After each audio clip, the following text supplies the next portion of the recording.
Welcome to the last stop, good to the last drop. How do you want it? Oh, black, no sugar. Dark and bitter, like the times we're living in. Would you like to see a menu? No, just a coffee, thanks. Wonderful, we'll be able to close up early. You'll have to excuse our Lucy here. She's been serving up a little extra salt ever since she discovered this Ryder fella. What's his name? Updike? Yeah, I never heard of him myself. More of a Steinbeck fan, you know. So, you headed somewhere? I mean, you know, as opposed to being a sightseer on account of not a lot of sights to see around here. Yeah, well, I apologize, just making conversation. You know, ever since they put that new interstate in, we ain't got a lot of new faces around here. We'll be lucky if this place is still open next week or three. Ain't that right, Lucy? And what's old Cal gonna do then? Go up and hang out at that new McDonald's in Victorville? Yeah, well, that'll be a sad day. Anyway, I will leave you to your coffee. You enjoy that. No, I'm working in the area, actually. I'm a private investigator. Is that so? A private investigator. You hear that, Lucy? We got a regular Sam Spade in our midst.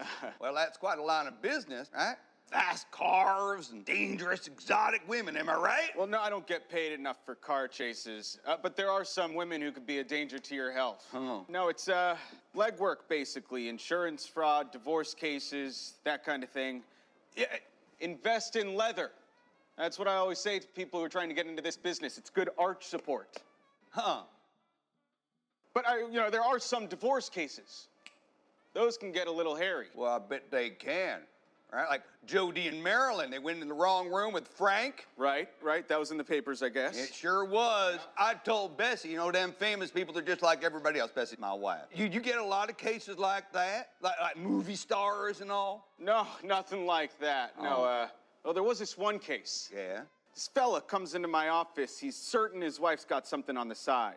She's up at odd hours, making secret calls. So I put a tail on her. Now, she tells her husband she's going to her knitting circle, but she goes to the motel across town. Now, she's told him a yarn all right, but there's no knitting needles in sight. So he was right, this fella. She got herself a fancy man. Yeah, and about 10 minutes later, a car pulls up and out walks a priest. A priest, you say? Yep, dog collar and all, and he walks into that motel like he's about to take confession. Now, I'm starting to think maybe I've got this whole thing wrong. Maybe this dame, she's just found religion. Maybe it's the husband who's the bad egg, and she's been driven to the bosom of the church. But then the lights go out in the motel, and 20 minutes later, out walks our padre, and he's not wearing his collar anymore. What? The dog collar is gone. Well, damn, if that priest ain't found a life of sin. Are you hearing this, Lucy? Something about a wife cheating on her husband? Uh-huh. Yeah, so I take some pictures and I show them to the husband. That's usually how we demonstrate in flagrante. And do you know what he says to me? He looks at the pictures and he says, well, I guess that's why she's been calling me my son in bed. They calling me my son in bed. Well, ain't that something? So what'd the fella do? Get his gun, shoot them both? Oh, no, nothing like that. The husband filed for divorce. Wife married the priest. Priest left the church. Priest ended up opening up a bar down in Keno Springs, called it Holy Spirits. Holy Spirit. Oh, amen to that. Oh, my. That's some story. Mr. What's the name? Oh, Arbogast. Milt. Milt. So, Milt's Arbogast. What brings you to our little corner of the world? Well, to be 100% with you, I'm not entirely sure what it is I'm doing up here. Really? How's that? Could be embezzlement, could be missing person, might even be a divorce case. Ooh, a real-life mystery. What's the story? Well, it's sort of poor form to talk about this stuff, but I'm far away from Phoenix, and I dare say there's very little chance we ever run into each other again. No offense. None taken, and I will take that bet. I wouldn't find myself around these parts if I were you either. So, Tuesday morning, rich fella walks into my office. Found me in the phone book, I guess. Let's call him Rockefeller. Oil guy, landman, big personality. I mean, money's no object. He says he's gonna pay me my rate plus half if I drop everything. Now, this guy's kind of abrasive, but, well, his money's colored green, so I take the job. And no one could blame you for that. Rockefeller's daughter's getting married, and he's buying the young couple a house. A whole house? Yeah, like I say, guy's got dough like Croesus. So he goes down on Friday to the real estate office to give him the cash. 40 grand. Woo. 2 stacks of hundreds. And the boss, he tells the secretary to take it down to the bank and put it in a lockbox. Gosh, I'd be real nervous walking around with that kind of money. Yeah, well, this secretary, let's give her the name Mary. She's a quiet type, but quite a looker by all accounts. Mary says she's got a headache, asks if she can leave early, but she says she'll stop by the bank first, so she takes the cash.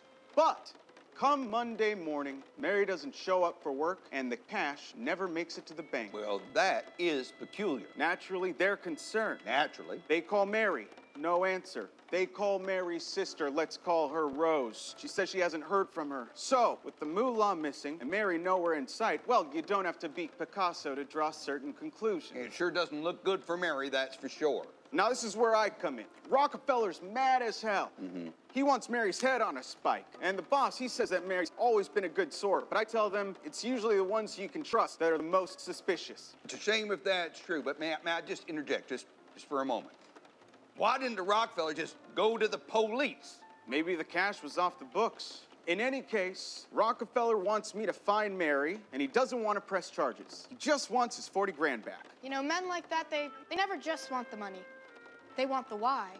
They want the story to end the way they think it should. Yeah, maybe, but nothing in my retainer says I gotta take a line on that. So I start digging, and I find out Mary's got herself a gentleman friend down in California, in Fairvale. Well, Fairville, that's a nice town. How? Huh? How'd you find out she had a fella in Fairville? Well, let's just say I didn't end up looking this way chasing beauty sleep. Yeah, but this fella, well, let's call him Romeo. All right. Well, Romeo's got money problems. Daddy left him with a mountain of debt and an ex-wife who's milking him for the rest. Well, that sounds like the kind of problems that $40,000 in cash would go a long way to fix it. So I get myself on down to Fairvale, and I'm gonna go visit Romeo at his business. And who do I find him cutting it up with but Rose, Mary's own sister? Oh, Lord! Were those two cozy as well? I don't think so. She had a hunch that maybe she was going to see Romeo. She knew about their thing, sister talk. Figured Fairvale was where Mary was headed. And was it? Might have been. Might still be, but Romeo said he hadn't seen her, and my gumshoe brain's telling me that he's on the square. So, no one's seen Mary since Friday. But like I tell them, someone always sees a girl with $40,000. You know, it's funny how it's always the men with the debts, but the girl who disappears. Well, I do my best to look around Fairvale. Best I can tell, Mary's not there. So the trail's gone cold. Not quite. I go south of Fairvale, check out all the boarding houses down there, until I finally end up coming close to this one little motel.